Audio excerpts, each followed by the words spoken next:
नमस्ते दोस्तों। आज हम शुरू करने जा रहे हैं एक इंटरेस्टिंग और इम्पॉर्टेंट टॉपिक, गाया हाइपोथेसिस और इकोलॉजी। ये दोनों कॉन्सेप्ट्स यूपीएससी के लिए काफ़ी रेलेवेंट हैं, स्पेशली एनवायरनमेंट सेक्शन में।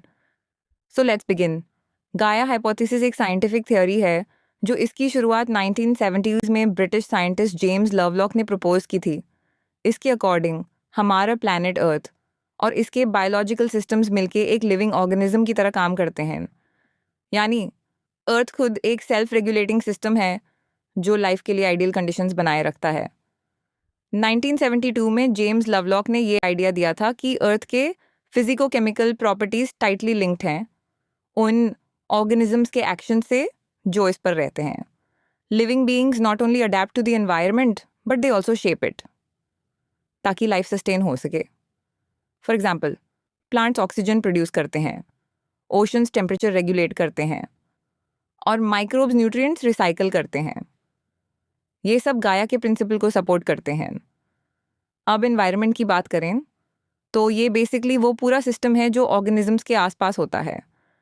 एनवायरनमेंट में फिजिकल, केमिकल और बायोलॉजिकल फैक्टर्स इंक्लूडेड होते हैं जो किसी ऑर्गेनिज्म के ग्रोथ, सर्वाइवल और डेवलपमेंट को अफेक्ट करते हैं। जब हम लिविंग और नॉन लिविंग कंपोनेंट्स की इंटरेक्शन की बात करते हैं तब हम इकोसिस्टम की डेफिनेशन समझते हैं। इकोसिस्टम एक स्ट्रक्चर्ड कम्युनिटी होती है जहाँ लिविंग ऑर्गेनिजम्स जैसे प्लांट्स, एनिमल्स और माइक्रोब्स इंटरेक्ट करते हैं बायोटिक एलिमेंट्स के साथ, जैसे लाइट, वाटर, सॉइल और एयर। इन इंटरेक्शंस का साइंटिफिक स्टडी ही इकोलॉजी कहलाता है। इकोलॉजी को दो मेन ब्रांचेस में डिवाइड किया गया है। पहला है ऑटिकोलॉजी, जिसमें हम एक इंडिविजुअल स्पीसीज और उसके एनवायरनमेंट के बीच रिलेशन को स्टडी करते हैं। दूसरा है सिनिकोलॉजी, जिसमें हम ग्रुप्स ऑफ स्पीसीज या कम्युनिटीज और उनके एनवायरनमेंट के साथ इंटरेक्शन का स्टडी करते हैं। इकोलॉजिकल ऑर्गेनाइजेशन के लेवल्स भी होते हैं। सबसे बेसिक यूनिट है इंडिविजुअल या ऑर्गेनिज्म। फिर आता है पॉपुलेशन, जो एक ही स्पीसीज के ऑर्गेनिजम्स का ग्रुप होता है।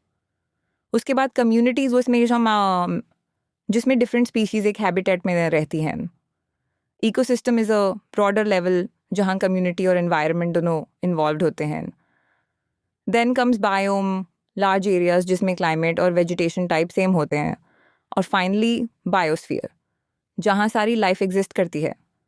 It is the interaction zone of lithosphere, atmosphere and hydrosphere.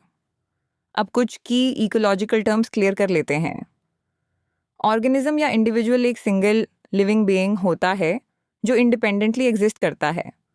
Population same species के इंडिविजुअल्स का ग्रुप होता है जो एक एरिया में न रहते हैं। कम्युनिटी डिफरेंट स्पीशीज़ के पॉपुलेशंस का ग्रुप होता है जो एक ही इकोसिस्टम में रहते हैं और इंटरैक्ट करते हैं। इकोसिस्टम के कंपोनेंट्स को दो पार्ट्स में डिवाइड किया जाता है, बायोटिक और अबियोटिक। बायोटिक इंक्लूड करते हैं plants, animals, fungi, bacteria etcetera. और अबियोटिक इंक्लूड करते हैं air, water, temperature, sunlight, minerals etcetera. इन दोनों के बीच का इंटरैक्शन ही इकोसिस्टम को डायनेमिक बनाता है। एक इम्पॉर्टेंट कॉन्सेप्ट है एनर्जी फ्लो।